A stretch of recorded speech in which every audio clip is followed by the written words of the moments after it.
Hello and welcome to another edition of On the Bookshelf. I'm Pete Solomon. We've all had the pleasure of dining at a fine restaurant or maybe bellying up to the bar for some cocktails. We've had an opportunity to invite our friends in and serve them. One man who knows what life is like from the other side of the bar is Paul Markis, and he's the author of the 2023 book, The Cocktail Keeper. Paul worked in hospitality for 40 years as a bartender and later as the owner of a restaurant, and he shares recipes and some fun stories in his book, which he begins by sharing an anecdote. So one day Jimmy appears at the bar a few hours before his regular time. I knew a few days before he was supposed to be released from the hospital. Jimmy informed me that he was getting bored at the hospital and they weren't really doing anything to help him after his operation. I asked, did they release you? How did you get here? He said they didn't release him, that he got up and walked out of his room, made it to the front door, hailed a cab, and where do you think the first place the cab dropped him off? At the bar. Jimmy, why did you come here? You should have gone home and rested, I asked. He replied, nah, I don't have any food in the house. Let me get a chicken parm to go, no pasta. I'm trying to lose some weight. I put the order in and told him it would be right out. Jimmy stood there looking like he was waiting for something. I asked, you want a water? You don't want a beer, do you? No, he says. I just got out of the hospital. I can't drink already. He thinks for a moment and says, get me a white wine. I reminded him he shouldn't be drinking, and his reply was, I can't drink for a few days, but it's only wine. It's good for you.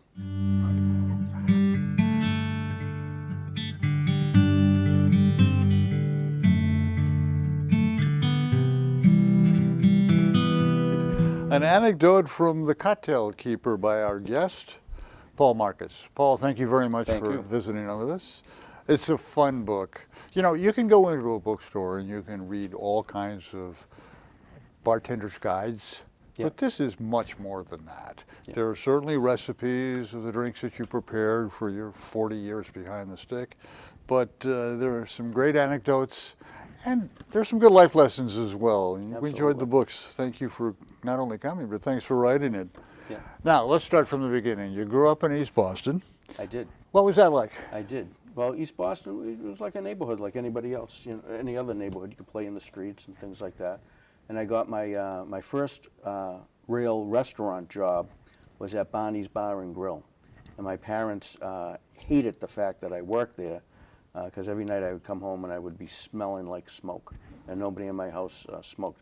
But the food was fabulous, the drinks were good, the customers were all neighborhood guys, and nobody had a name. There was Butchie and Fuzzy and Fitzy and Porker and all these other people, and I never knew their names. And that was the names they went by. We should mention you were only 16 years old. That must have been an eye-opening experience. It certainly was, yeah. Yeah, and it was good. It was a nice... It was a nice neighborhood place, and like I said, the food, they made everything themselves. The steak tips they cut, the lamb they made, and yeah, it was a great spot. We should mention, in terms of life experience, you've had a wide and varied background. You went to Salem State, you studied political science and business, and over the years, and this is a little out of order, you've been a teacher, you've been a property manager, you married people as an officiant, and you do some premarital counseling. I have it on good information that you're not married. Isn't this a little bit like you don't play the game, maybe you shouldn't make the rules? I'm doing interviews. Yeah. Great. So one of the great things about the book, I think, is that it's not just a series of recipes, although there are plenty of cocktail recipes in it.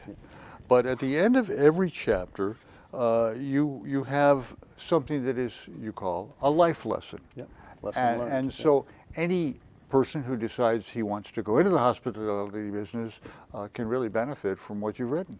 Yeah. So one of the things, when I was looking, when I sold my restaurants, I was closing out my files and I was putting all my recipes together. And I was like, wow, there's a lot of recipes. And every drink has a story, and every drink has a customer behind it, and it just reminded me of all kinds of stories and recipes and things like that, and what it was, because that's what I used when I bartended. Was I would tell people what the alcohol was, the little story behind the drinks and things like that. And so I went to the bookstore and I looked at all these different bar books, and none of them had anything that I made into this book, which was stories about the business, anecdotes about the drinks, history about the drinks, and identify some customers, because every place has a specialty drink, and every place has a customer with a specialty drink. So I just identified them in the book also. We should talk about the early years. So when you're in college, you begin bartending. Yep. In 1984, a man named Haywood Gould wrote a book called Cocktail that 4 years later was made into a movie with Tom Cruise. Yep. That influenced you and a lot of bartenders, didn't it? Absolutely, absolutely. That was the business to be in, because that's what we all wanted to do. And that's how I got into bartending. Well, that was one of the reasons I started bartending. Probably wasn't as glamorous as it was for those guys behind the bar. And Bonnie's was Cocktail. not glamorous. No, it was it was mostly beers and wine. But the owner was good enough that he would let me do a specialty drink. So every time I worked, I would do something like a Cape Cod or a Sea Breeze or something like that. How many of those specialty drinks did you create yourself? Lots, lots over the years, many. Especially when I had my own restaurant. Yeah, because we changed the menu every week with different drinks. We should mention that the book features pages and pages of cocktail recipes. Yep. When you started, about how many drinks did you know how to make? And when you retired, how many do you know how to make now? Well, I still have to look them up, but I've made thousands over the years. Yeah. So when I start, so it's all repetitive. When you work in a place, there's people that order kind of the same thing. And then with the trends, you always have to keep up with the trends. So the last trend that I was on was using herbs and oils and things like that in the drinks. Today, there's a lot of infusions in the drinks, a lot of smokes, a lot of bubbles, a lot of things like that. So they change every couple of years. It's just different trends. But it should be noted, and you mentioned this in the book, it's fun to create cocktails, but there's a time element involved too. You can't take a lot of time working on one person's drink when somebody else on the bar is ready for a refill. Yeah, unless you have about 20 bartenders behind the bar. When did you have that? Yeah, never. Never. So yeah, so all of my drinks are made with simplicity in mind, that a bartender is able to make it without using all kinds of different gimmicks and different small, like an eye drop of this, an eye drop of that, and they're all very simple, and we create flavors with them. So when I started bartending, they didn't have flavored vodkas and stuff like that. So I worked at a place up in Marblehead, and it was name your flavor, and that's one of the stories in the book too. And they would say carrot cake, and I would make a drink that tasted like a carrot cake. Or they said red velvet cake, and I would make a drink that would taste like a red velvet cake. And we'd fool around with it, and we'd get it right, and that's what I did. The s'mores martini, now they have s'mores vodka. Espresso martini, now they have espresso vodka. So they kind of take a little bit of the fun out of it. Good bartenders create regulars who come to visit you on a regular basis. One of the things that bartenders are known to do is to give advice to people. You never know what people are dealing with when they sit down at the bar and have a drink, and if you have a minute, you're exchanging a conversation. I'm sure people over the years ask you for advice on this thing or that. What are some of the unusual things people ask you for advice on? Well, mostly if they're sick. They ask for what they can take if they're sick. So you're Dr. Markis. So I'm Dr. Markis. And there's a section in here for medicinal cures. If they, but I usually recommend a Brandy Alexander. So if you're feeling a cold coming on, have a Brandy Alexander, and that usually works. If you have the hiccups, maybe some lemon with the sugar and things like that. But there are people. You're the sounding board of your customers. And that's okay. That's what you're supposed to do. That's what you're supposed to be. With customer relations, no matter how busy you are, when you're dealing with that customer, they need to feel like they're the king and queen. And that's it, you know, and everything else disappears because you're dealing with them and their needs. And you had a sort of a timing element that you would make contact with the people behind, or the people at the bar, or whatever. Yeah, five, oh yeah. As soon as people walk in, you have to have eye contact with them. You know, people want to know that you see them. You don't have to get to them right away, but you need to acknowledge them. And a lot of that's missing in customer service today. You know, people just put their heads down and make drinks, and it's like, it's more than just, you're not making drinks, you're bartending. There's a difference. You devote a couple of pages to the Kentucky Derby. Yeah. And that begs the question on the opportunities you have to work when the Derby's going on, or to the other two Triple Crown races, or the Super Bowl, or the World Series, or the Stanley Cup, or the NBA Finals. What kind of pressure does that put on a bartender when people are there not just to watch a ball game, but to watch it in a communal situation like watching at the stadium? Yeah, well, that's money. I mean, that's, you know, you have to take it, not take advantage, but you have to take advantage of the moment and make people excited about that. So Kentucky Derby, I have a section in here, because that's one of the things that was missing from cocktail books. Sure. Is that there's no, you know, so we have trivia questions for Kentucky Derby, we have trivia questions for St. Patrick's Day, and a couple of other things that are in here. And you have to make a little bit of excitement, you know. You have to build a crowd, it's your clientele. You know, no one wants to just go to a place every day and have the same drink and the same food. You know, you have to add a little bit of excitement to it. So you do that through those different things. At one of the bars we had, we started a game where we had to end the game, but we had ring toss.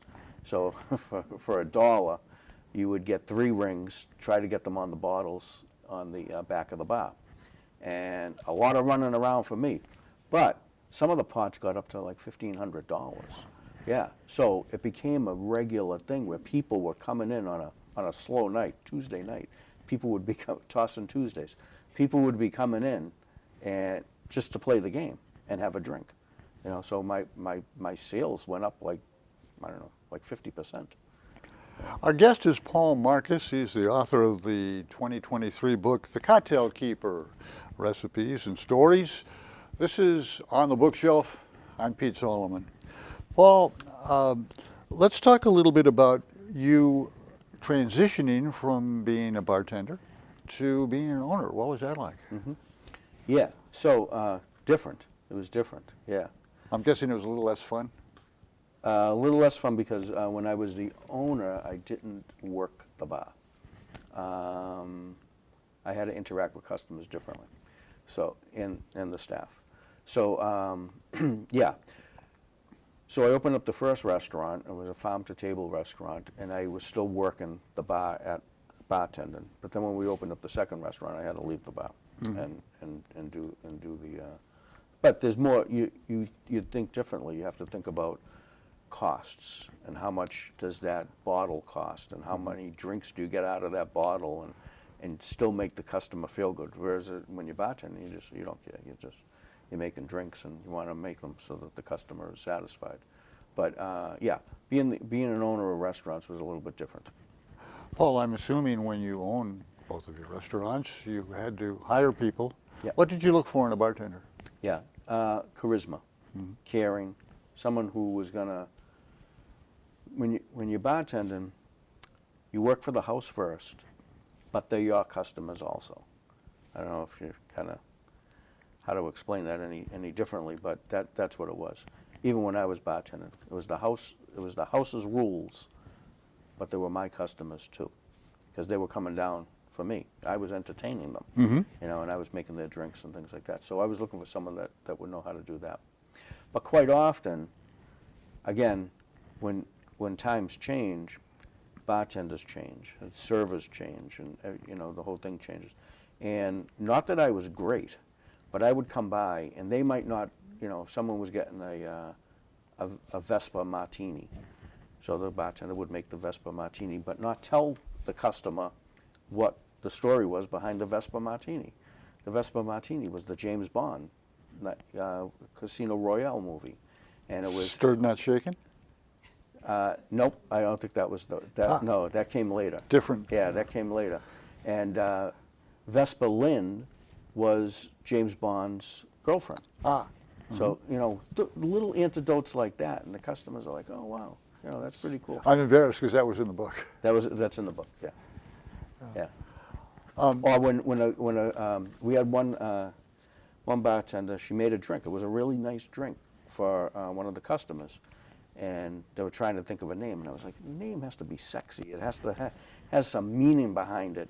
And so I asked the customer a couple of questions. Where did she live? Where was she from? What type of car she drove? And I made this whole story on the menu about the Genberry drink, and because that was her name. Sure, I remember. And so we developed a whole thing like that. But fun things like that kind of really make the whole night. And those customers were so happy. She was part of a big family.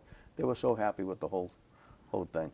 Yeah. We talked at the outset about what a wide and varied background you have. Yeah. And now you're a published author. What prompted you to write the book? Well, that there wasn't any books like this, and just putting it together is, you know, there's a.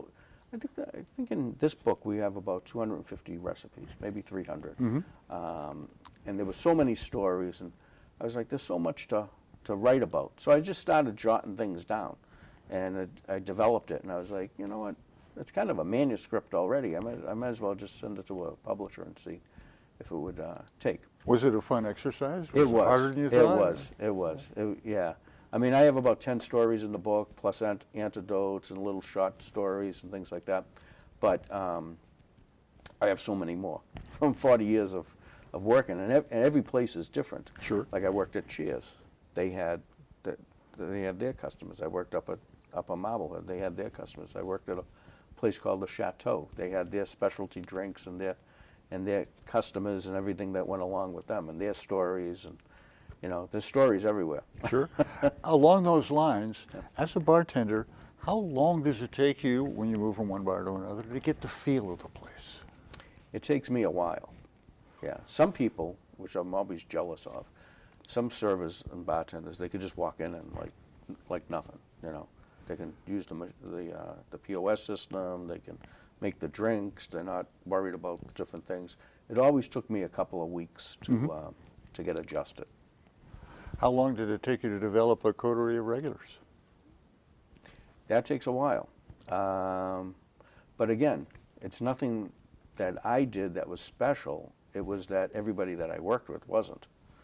Yeah. We don't know each other that well, we just met, but you're obviously an outgoing guy. Yeah. How much of an advantage is that for somebody in the hospitality industry? Well, that's a lot. I'm not really outgoing, but when I'm behind the bar, that's the job. You know, you have to take care of your customers. Sure. You know, it's all about customer service, you know, and their needs and what they want and what you can get for them. And if somebody wants an order that doesn't have mushrooms, then you know what? No problem. There's no mushrooms. You go to the kitchen and you tell them no mushrooms. Some servers don't do that. They're like, nope, can't do that. Yeah. At the end of the day, Paul, bartending is a business. How has the business changed in the 40 years that you were involved? Well, the drinks obviously change, and the drinks change. Different trends that occur, but drinks come back. So when I was leaving the bartending field, the Manhattans were coming back. You know, from about every 7 years, drinks regurgitate. Interesting. You know, but that's a good thing. You got to use that to your advantage. So drinks that I made in the 90s, like the Sea Breeze and Sex on the Beach and Woo Woos, I can make those today, and younger people don't even know about those. And they're like, wow, where'd you come up with that? And it's like, oh, I don't know, I just created it.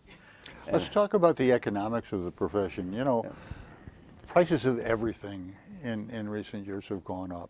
So there are a lot of people who might have been regulars at a bar 2 decades ago who aren't anymore just because the cost of drinks is more prohibitive for them. Yeah. So in terms of that, for most customers, they're no longer at the bar every night. You know, people that in the 90s and 80s that would be there 3 nights a week, 4 nights a week, or go out that amount of time, they cut back a lot. And the other thing is there's a lot less cash. Now everybody uses a credit card. Sure. So all tips that are on the credit card obviously need to be reported, more so than if it was cash business. So that's a big change. So as a bartender and as an owner, is it better to be in the business now, or was it better to be in the business when you were starting out and everything was cash and you saw the same faces every night? Doesn't matter. You have to adapt. Mm-hmm. And that's the whole thing about the bar and the restaurant, is that you can go into a bar and, okay, they don't have a can opener. So you got to you got to open the can somehow. Sure. So you invent a way to open the can. Uh-huh. So it doesn't really matter whether it was the 80s or the 90s and what the trends were. You have to adapt. And if you can't adapt, you're gonna sink. I'm going to ask you a question that every bar patron ever has wanted to know the answer to. How does a patron get a bartender to buy him a drink? Oh, I bought a lot of drinks. I always had a tab running, so in the register that I would pay at the end of the night. So when I gave someone a drink, I wasn't giving them a drink from the restaurant. I was giving them a drink from me. Sure. And so it depends. If it's their birthday, if it's a special something that I know, like maybe they had a job interview or whatever, maybe they're just having a bad time, a bad day, and I do it. Or if they had something that got messed up with their order that could have been my fault, could have been whatever's fault, I'd get them a drink or something. I have something good going. I'm Yeah. having a fun interview. Would you buy me a drink? Absolutely. Okay, let's go. Absolutely. So we're going to put together a drink in the book that's pretty popular. It's called a Screamin' Viking, which was Cheers' signature drink. Cheers, the TV show, and that was their signature drink. It also happens to be the name of the sports teams in Winthrop, the Vikings. So what better drink that we can make other than a Screaming Viking? Okay. How are we going to do this? So we're going to start off with a little bit of ice. And we hope that our customers like rum, This customer which does. I think they do. So let's just do a couple of drinks here. Can you do this without even thinking? You just do it by rote? By what? By rote? Yeah. Yeah, usually. It's always fun. Do you remember when you learned how to make this drink? How long ago was that? Cheers opened up in 2001 at Faneuil Hall. Yeah. So that was how long I've been making these. Is there a story behind how the drink got its name? I think it was the bartender that was the original bartender at the Hampshire House, who was Eddie Doyle. And I think he came up with the drink. But nobody really knew. He always denied it, I think. Interesting. Yeah. You'd think that'd be something to be proud of. Yeah. Well, that's why I never really knew. Did you get a lot of orders for this? Were you known for this in the various bars you worked in? Yes, because this is a really good drink and everybody really likes it. You should tell us So what you're putting in it. so we were doing some. So my change to the drink is that we're using coconut rum. Oh, good. Yeah, so we're using Malibu today, but coconut rum versus just regular plain rum. And then some fruit juices we're using, which is cranberry juice and pineapple juice. And so you put it in there. So I'm going to do it in this glass. Okay. Because when I put it in here, you won't be able to see it. So Can I buy around for the house? Absolutely. That's what we got. And you do a float of Goslin's Black Sail rum on top, and it gives it a nice color. So we're just going to mix this up a little bit more. Make some And some as an English major, I garnishes. should say, may I buy a round for the house? So this drink also comes with a garnish, Mm-hmm. which is a cucumber. Okay. And that was the famous line from the TV show Cheers, was they would all be like, hold the cucumber. Was the television show Cheers, which was so popular for Yeah. such a long period of time, was that good for the bartending business? It was good for me. It was really good. In 2001, we all remember that 9/11 happened, Yes. and people were stranded in Boston. So we had just opened up the month before, and Cheers was the first place people came because everybody knew your name. Sure. And they felt comfortable there. So we got all these visitors from all over the place got stranded. Was at the Ritz. Yeah, and They were gonna do half my head at Vidal, so I didn't know where to go. so that a lot of people they came to Cheers. You know? So yeah, so they all and for visitors that were from Europe, they the show was still at that time was still being showed Sure. at. Okay, let's see. Cheers. Now, you have a series of toasts in the books. Would you like to perform the toast? So this book I've had since 1981 when I went to bartending school. So this, I always carry this book with me. And this has my 1982, that's when I went to bartending school. Wow. And I always had my my stuff in this book, and I wrote down every drink that I made, and I have a couple of toasts in here. So, may the best days of your past be the worst days of your future. Oh, hear, hear. Cheers. Paul Markis, thank you so much for being with us. We enjoyed meeting you. We're Thank going to you. enjoy the fruits of your labors. Absolutely. Thanks. Congratulations on a wonderful book. Thank you. Thank you very much. And thank you for joining us on this edition of On the Bookshelf.